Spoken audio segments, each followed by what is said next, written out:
요한복음 말씀을 계속 보고 있어요. 1장, 2장, 3장까지 봤고요. 지난주에 니고데모에 대한 이야기를 했어요. 그래서 니고데모가 잘 뭔 말인지 못 알아듣잖아요. 그죠? 표적을 보고는 왔지만 말씀을 이해하지 못하니까 예수님을 제대로 알아보지 못한 거예요. 그래서 거듭나야 한다. 무엇으로? 성령으로. 그걸 어떻게 설명할 수 없다. 그런 얘기를 하셨어요. 요한복음을 가만히 보면요, 여러 가지 방법이 있어요. 뭐 한 절 한 절 다시 태어나는 게 뭐냐, 이거를 막 집중적으로 다시 태어나야 됩니다, 이러는 케이스도 있고. 근데 지금 우리가 보고 있는 건 뭐냐면, 이 요한복음서를 기록한 저자가 왜 이 문장을, 왜 이 사건을 요한복음에 넣었을까를 생각하면서 보고 있어요. 그러니까 아무래도 교회이기 때문에 목회적 관점이어야 되지 않을까. 성도님들 중에 지혜인은 없고 배운 것 많아요. 당시 헬라에 얼마나 지혜인들이 많았어요. 그런데 예수 그리스도를 이해를 못하는 거예요. 그리고 계속 헛소리를 하는 거예요. 그죠?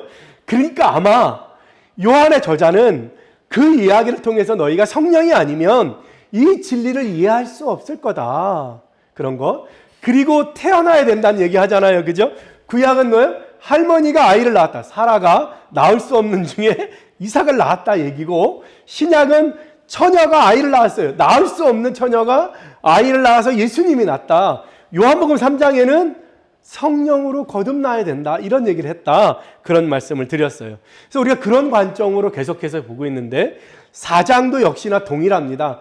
사마리아 여인이 어떤 여자냐, 남편이 왜 5이냐, 생수가 뭐냐, 또 뭐 여러 가지 예배가 뭐냐, 뭐 이런 얘기 할 수 있지만, 우리가 보는 건 왜 요한복음에 이 여인의 이야기가 들어갔을까?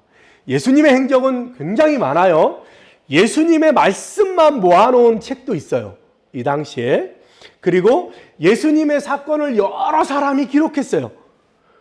그래서 누가 보면 뭐예요? 많은 이들이 기록했지만 나는 데오빌로 카카에게 당신이 예수를 믿는데 이해가 될 만한 사건들을 모아놨다, 이 얘기를 한 거예요. 요한복음에도 동일합니다. 계속해서 이어지고 있어요. 그죠? 그래서 그걸 같이 보도록 하겠습니다. 3절에 보니까 유대를 떠나서 다시 갈릴리로 가실새. 여러분 성경책 맨 뒤에 보면 지도가 나오는데, 지도를 가만히 보면, 예수님 시대 지도 보면 맨 아래가 유대 땅이에요. 유대 땅.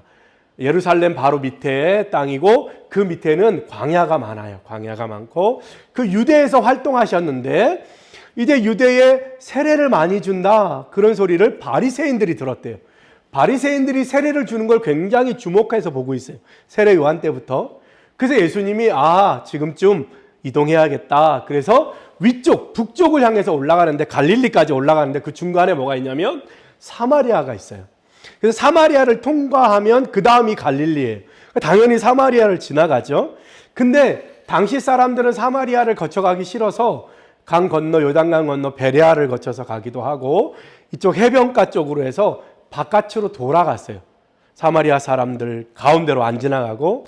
왜냐하면 그거는 이제 나중에 다시 설명하도록 하겠습니다. 그래서 유대를 지나 사마리아를 가는데, 이 수가성, 동네라고 하는데 동네는 너무 우리가 작은 개념인데 사실은 굉장히 큰 성과 같은 곳이에요. 큰 마을인데 사마리아로 통과해서 올라가고 계셨다. 5절에 보니까 야곱이 요셉에게 준 땅이고, 그 다음에 야곱의 우물이 있다. 우물이 있는데, 야곱의 우물이라는 건 뭐예요? 굉장히 오래된 우물이에요. 오랫동안 물이 나왔다는 얘기예요. 그 얘기를 하고 싶은 거예요. 그 다음에 6절에 때는 6시라, 이거는 낮 12시 이렇게 이해하시면 돼요. 낮 12시에 한 여인이 그 우물가에 나왔어요. 그래서 예수님이 물을 좀 달라고 하죠. 그래서 9절에 얘기합니다. 사마리아 여자가 이르되 당신은 유대인으로서 어찌하여 사마리아 여자인 나에게 물을 달라 하나이까 하니, 유대인이 사마리아인과 상종하지 않는다. 이건 뭐냐면, 아수르가 북이스라엘을 점령했을 때 아수르의 식민지 정책은 뭐였냐면, 그 땅에 있는 사람들을 자기 나라로 데려가고 거기에 자기 나라 사람들을 데려다 심어요. 그러니까 어떻게 해요? 혼혈이 일어나는 거예요, 그 안에서. 그러니까 유대인의 입장에서 볼 때 사마리아는 뭐예요? 유대인의 혈통이 아니라고 생각되는 거예요. 그리고 그 사이에 굉장히 많은 북이스라엘의 사마리아가 수도일 때가 있었어요. 굉장히 발전된 성이니까 아수르에서 그렇게 정책을 핀 거예요. 그러니까 유대인들 입장에서 사마리아 사람들은 상종하지 못할 사람들, 그래서 가까이 하지 않았다는 거예요. 그래서 사마리아 여인이 예수님께 얘기하는 거예요. 당신은 유대인인데 어찌 나한테 말을 하느냐, 그런 얘기를 한 거죠. 10절에 보니까 이런 거예요. 내가 만일 하나님의 선물과 또 내게 물 좀 달라 하는 이가 누구인 줄 알았더라면 내가 그에게 구하였을 것이요 그가 생수를 내게 주었으리라. 이거는 요한복음 1장, 2장, 3장에서 계속 이어지고 있는 사건이에요. 뭐냐면 알지 못하더라 이거예요. 1장 5절에 깨닫지 못하더라. 1장 10절에 그를 알지 못하였고 11절에 영접하지 아니하였고. 그러니까 요한복음에는 계속 뭐냐면 예수님을 알지 못하는 사람들, 알 수 없는 사람들, 예수님을 이해하지 못하는 사람들에 대한 이야기들이 계속 나오고 있어요. 그러니까 뭐냐면 알지 못하는 사람들이 알게 하는 방법. 그죠? 너희 잘 몰라? 그러면 이 사마리아 여인처럼 이렇게 하면 돼. 너희가 잘 이해가 안 돼? 그럼 니고데모처럼 이렇게 설명할게. 그 얘기를 하고 있는 거예요, 사실은. 그러니까 뭐예요? 예수님을 잘 몰라요. 예수님을 깨닫지 못해요. 예수님이 잘 모르면 어떻게 해요? 사마리아 여인과 같은 이런 과정들이 필요하다는 걸 얘기하고 싶은 거예요. 그래서 요한복음에는 계속 예수님을 못 알아보는 사람들이 나와요. 그리고 예수님을 어떻게 하면 알 수 있는지에 대한 이야기들이 나와요. 그래서 오늘 내게 선물과 그 다음에 내게 물을 좀 달라 하는 사람이 누구인지를 알았다면 생수를 구하였을 것이다. 도레아, 원어로 도레아예요. 선물, 도레아를 줄 거다. 그죠? 너 잘 이해를 못하지만 네가 예수님을 알면 뭐요? 도레아를 받을 거라는 거예요. 선물을 받을 거라는 거예요. 여러분 선물 받고 싶어요? 예수님께? 그럼 예수님을 알면 돼요. 그러면 도레아 생수를 줄 거라는 거예요. 선물을 주겠다 그 얘기예요. 그 다음에 16절에 보니까 쭉 설명하고 나가요. 그래서 이 여인이 드디어 그런 물이 있다면 나에게도 그 물을 주세요. 15절에 요구했어요. 나에게도 물을 주세요. 그랬더니 뭐라고 얘기했냐면 16절에 이르되 가서 내 남편을 불러오라. 예수님이 주겠다 말겠다 이렇게 아니고 내 남편을 불러오라는 거예요. 보세요. 생수를, 네가 누군지를 알면 선물과 생수를 줄 거야. 그죠? 그때 여인이 얘기합니다. 주세요 그럼. 그죠? 그때 어떤 일이 벌어졌냐면 가서 내 남편을 불러오라. 이게. 그러면 난 남편이 없다. 그렇게 얘기하죠. 예수님 얘기합니다. 맞다, 네 남편이 없다. 5이나 있었는데 지금 있는 남편도 네 남편이 아니야. 그래. 거기에 뭐라고 얘기하냐면 19절 여자가 이르되 주여 내가 보니 선지자로서이다. 이 사건이 필요한 거예요. 예수님이 나의 삶을 아는 사건. 나중에 이 사마리아 여인이 예수님을 온전히 발견하고 나서 동네에 가서 사람들에게 얘기합니다. 내가 어떻게 살아왔는지를 다 알고 계시는 그분이 오셨다. 그죠?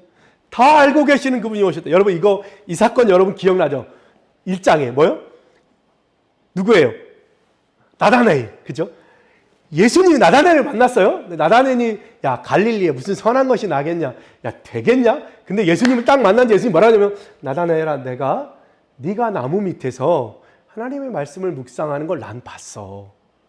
그 말에 나다나엘이 뭐라고 얘기하냐면 주는 하나님의 아들이시고 주님은 이스라엘의 왕이십니다. 이렇게 얘기해요.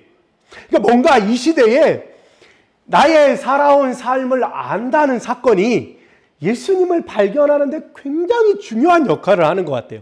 요한복음이 적혀진 이 시대에는. 그래서 나다나엘도 네가 거기서 있을 때 내가 봤어. 다 알고 있었어. 이 말이 그 나다나엘의 그 두꺼운 의심을 깨트리는 역할을 하죠. 오늘 이 여인에게 깨트리는 역할은 뭐냐면 네 남편을 5인 건 내가 다 알아. 근데 지금 있는 것도 아니야. 그죠? 그걸 어떻게 보면 우리의 외부도 있지만 우리 마음 깊숙한 곳의 아픔을 주님이 아신다는 사건. 그것을 경험해야 예수님이 예수님으로 보인다는 거예요. 그래서 수많은 사람들이 굉장한 회심, 굉장한 회개를 할 때 어떤 일이 벌어지냐면 눈앞에 나의 살아온 지난날의 영상이 지나간대요. 눈앞에 살아온 지난날의 영상이 지나가면서 주님이 나를 그런 것까지 하셨나? 그럴 때 비로소 우리가 무너지고 주님을 알게 된다는 거예요. 그러니까 지금 오늘 이 사마리아 여인에게도 그런 놀라운 사건이었던 거예요. 그냥 남편이 5이야. 이게 중요한 게 아니고 어떻게 나를 아시지? 나의 이 깊은 아픔과 갈증을 주님은 어떻게 아셨지? 아무한테도 말하지 않았는데 다른 사람에게 이거 힘들어 말했지만 사실 내가 진짜 힘든 건 그게 아니고 저 밑에 있는 그건데 주님이 어떻게 아셨지? 그걸 주님이 아셨을 때, 안다고 하실 때, 때로는 말씀을 읽다가 어떻게 이런 말씀이 나에게 주어진 말씀이 있지? 이걸 알 때 굉장히 중요한 거예요. 남편이 5이고 그 남편이 왜 5이고 여자가 어떻게 살았길래 그게 중요한 게 아니라 오늘 이 요한 공동체에서 중요한 건 뭐예요? 하나님은, 예수님은 우리가 살아온 지난날의 아픔과 고통을 하신다는 거예요. 목사님은 몰라요. 그렇지 않아요? 사모님은 잘 몰라요. 그런데 어떻게 해요? 주님은 하신다는 거예요. 그것을 경험해야 비로소 선지자로서이다. 최소한 나다나엘 같으면 당신은 하나님의 아들이고 이스라엘의 왕이십니다. 그런 고백이 나올 수 있다는 거예요. 우리 기억했으면 좋겠어요. 예수님을 만날 수 있는 방법, 예수님을 알 수 있는 방법은 주님이 나의 아픔, 나의 지난날의 삶을 아신다는 사건, 그 사건을 경험해야 만날 수 있다. 그거예요. 그래서 나다나엘의 고백과 비슷해요. 마치 1장부터 계속 이어지는 내용인 것처럼 그래요. 자, 그 다음에 20절에 가니까 갑자기 이 여인이 얘기합니다. 예배하는 곳에 대한 이야기를 해요. 선지자입니다. 그렇게 하고서 우리 조상들은 이 산에서 예배하였는데 당신들의 말은 예배할 곳이 예루살렘에 있다 하더이다. 여기는 사마리아이잖아요. 그죠? 사마리아에는 그리심산이 있어요. 이 그리심산은 모세가 출애굽해서 요단을 건너 가나안에 들어가서 그 그리심산을 축복했어요. 그 그리심산이 그래서 중요한 산이에요. 혹 사마리아 사람들은 아브라함이 이삭을 바친 곳이 그리심산이다 이렇게도 생각하고 있었어요. 근데 지금 이스라엘에서는 예루살렘 시온성에 시온산이 아브라함이 이삭을 바친 곳이다. 그래서 그 산 위에 예루살렘 성을 지은 거예요. 근데 사마리아 사람들은 뭐냐면 이쪽으로 내려올 수, 왜냐면 바벨론 포로에서 돌아왔을 때 성전을 지었는데 사마리아 사람들 우리도 가서 돕고 싶다 그랬어요. 그랬더니 예루살렘에 있던 사람들이 오지 마라. 우리가 할 거다. 너네는 상관없다. 이렇게 하는. 사마리아가 어떤 곳인지 알기 때문에 배척을 했죠. 그래서 사마리아 사람들은 예배할 곳이 없으니까 그리심산에 가서 예배를 했어요. 그래서 이 사마리아 사람들은 그리심산에서 예배해야 된다. 왜? 거기가 아브라함이 이삭을 바친 곳이니까 거룩한 땅이잖아요.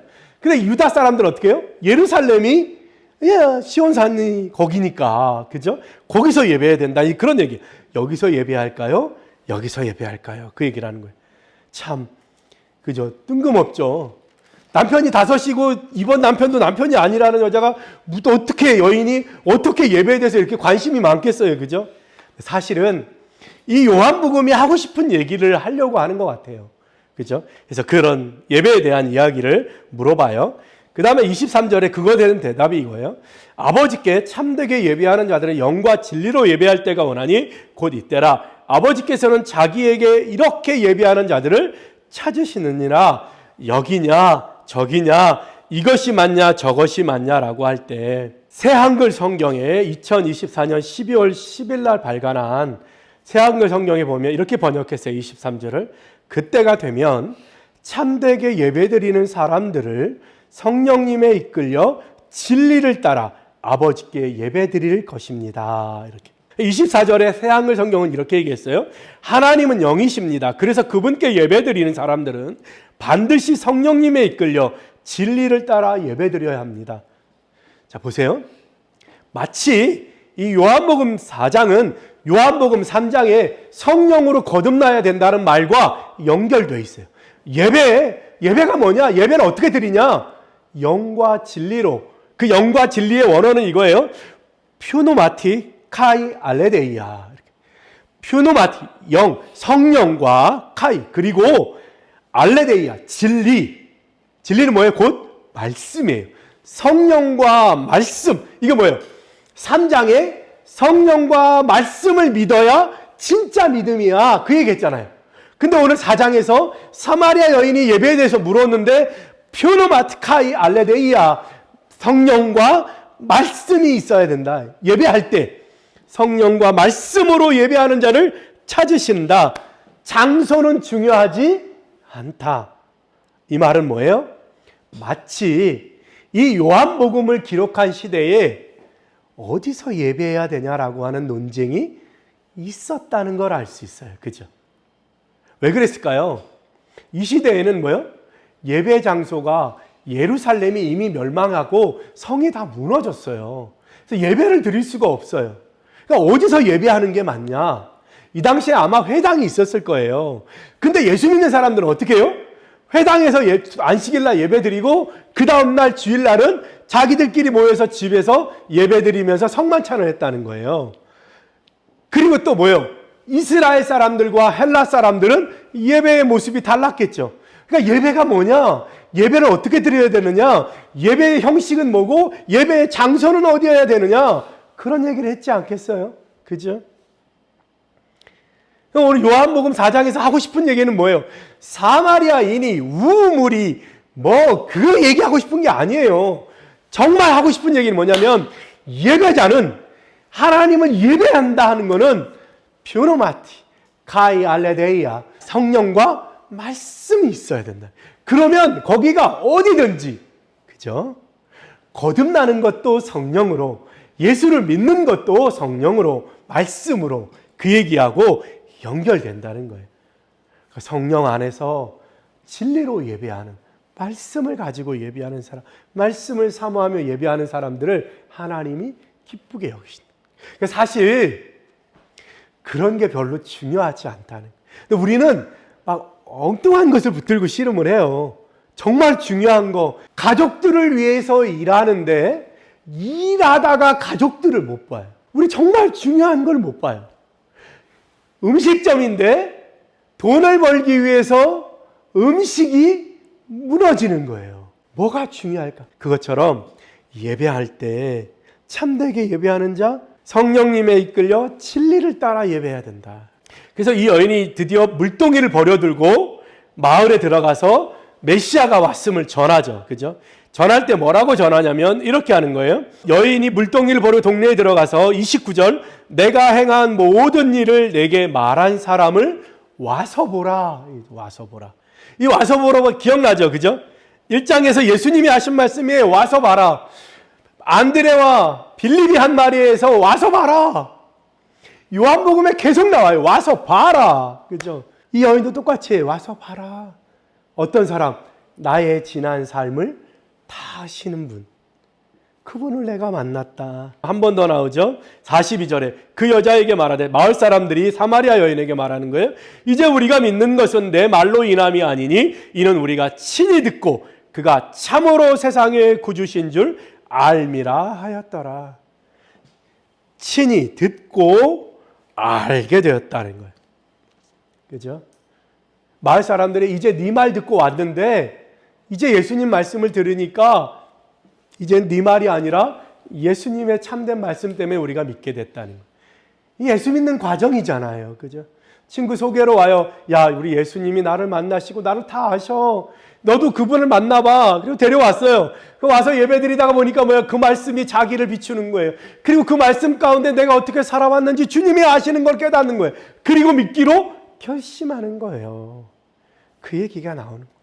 그리고 나서 뒤에 왕의 신하가 아들이 아팠어요. 그런데 주님이 말씀하시죠. 너희는 기적과 이적을 안 보면 니네 믿지 못하는구나. 그 말이에요. 낫긴 나았어요. 그런데 어떻게 해요?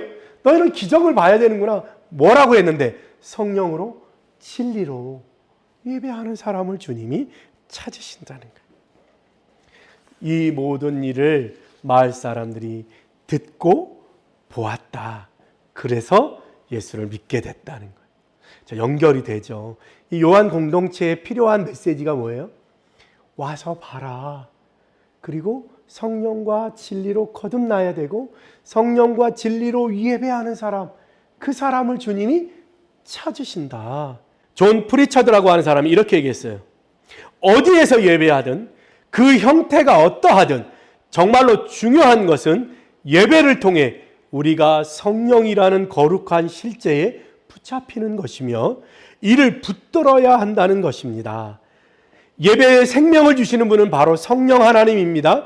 중요한 것은 우리가 어떠한 형태의 예배를 드리느냐가 아니라 성령의 능력으로 우리의 영혼이 정화되는 것입니다. 그리고 마지막에 점차 우리는 우리가 예배하는 그분과 점점 더 닮아가게 될 것입니다. 시대의 옷을 입고 예배의 형태는 달라질지 모르지만 그 마음은 동일하다는 거예요. 그러고 보면 여러분은 이 자리에 예배뿐만 아니라 여러분의 삶의 현장이 곧 예배의 자리가 될 수 있어요. 여러분의 삶의 현장에서 성령에 이끌려 말씀으로 예배하는 곳이 있다면 그곳이 예배의 처소라는 거예요. 하나님은 여러분의 아픔, 여러분의 지난 과거를 다 알고 계세요. 그런 것들을 경험했으면 좋겠어요. 혼자인 것 같고 외로운 것 같고, 그죠? 지금은 더 그런 시대잖아요. 아무도 나를 위로해 주는 사람이 없고, 그죠? 그런 때에 주님이 나를 아신다는 때. 오늘 사마리아 여인이 경험한 것 그거예요. 나다나엘이 경험한 것도 그거예요. 나다나엘은 나무 밑에서 주의 말씀을 열심히 했어요. 그거예요. 만나고 싶었던 그분 내가 주님을 열심히 갈망할 때 주님은 그거를 보셨다는 거잖아요. 내가 하나님을 열심히 찾고 어디에 계신가라고 할 때 예수님이 봤다는 거예요. 이 나다나엘이 감동한 거잖아요. 여러분의 마음을 주님이 아신대요. 여러분의 삶에 힘들고 어려운 걸 주님이 아신대요. 돈이 없는 거, 쌀이 떨어진 거, 몸이 아픈 거, 많은 사람들에게 억울한 일을 당하는 걸 주님이 아신대요. 요한 공동체의 이 사건이, 이 말씀이, 이 일이 굉장히 중요했을 것 같아요. 그리고 성령에 이끌려 말씀에 서는 것, 그게 믿음의 방법이기도 하고 그게 뭐예요? 예수님 앞에 예배하는 방법이기도 하다는 것. 그게 이렇게 중요해요. 이 당시에 많은 일들이 있었을 거 아니에요? 많은 썰들이 있었고 이 당시에는 없는 은사가 없었어요. 그죠? 바울 사도 시대 봐봐요. 없는 은사가 없잖아요. 별의별 은사가 다 나타났을 거예요. 그 은사들이 많은 그때에 그거라고 말씀하지 않고 성령에 이끌려 진리로 예배하는 사람. 그 말씀을 좀 읽어야 돼요. 그죠? 하루에 한 장이라도. 그냥 하여튼 요즘에 도구가 많잖아요. 예배할 때 성령에 이끌려 진리로 예배하라. 자, 오늘 여러분들이 이 자리에 나온 이유가 있지 않겠어요? 하나님이 여러분 마음을 다 아신대요. 사마리아 여인만 아는 거 아니고, 그죠? 나다나엘만 아는 거 아니라 여러분도 아신다는 사실, 그리고 성령과 말씀이 믿음의 기본이라는 것, 예배의 시작이라는 것 깨닫고 한 주간 주의 말씀을 붙들고 성령에 이끌려서 기도하고, 그죠? 주님이 나를 아신다는 사실을 다시 한번 묵상하며 한 주간 주님 안에서 기쁨으로, 이 삶을 기쁨으로 맞이하고 살아가는 여러분 되시기를 예수님의 이름으로 축복합니다. 기도하겠습니다.